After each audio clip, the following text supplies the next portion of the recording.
If you're anything like me, hearing that you need to be somewhere before 10 a.m. is a jump scare, and if it's not an obligation, you probably won't be there.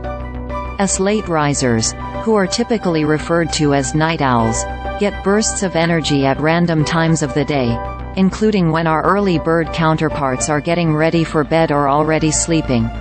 We all have a slight genetic orientation to one of two types, either being a morning person or an evening person, says Rebecca Robbins, an assistant professor of medicine at Harvard Medical School's Division of Sleep Medicine and a sleep expert to Sonesta Hotels.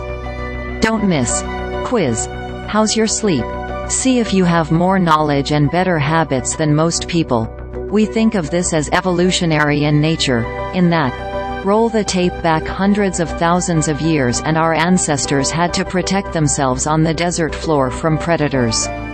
The village would protect itself by having a smaller group of individuals staying up to protect the others while the rest of the village sleeps. Then that shift would end, they would go to sleep and the morning shift would start.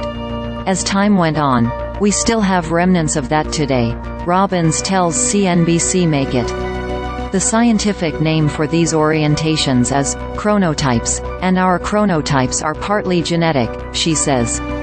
While the typical 9-to-5 work schedule aligns with the early bird chronotype, that just isn't the case for night owls, which can sometimes feel like a burden. Thankfully, chronotypes are also partly behavioral, so there are ways that night owls can boost their energy in the morning and excel as 9-to-5 employees, says Robbins. Here are a few. Don't miss. Want to be smarter and more successful with your money, work and life? Sign up for our new newsletter. Get CNBC's free Warren Buffett Guide to Investing, which distills the billionaire's #1 best piece of advice for regular investors, do's and don'ts, and 3 key investing principles into a clear and simple guidebook.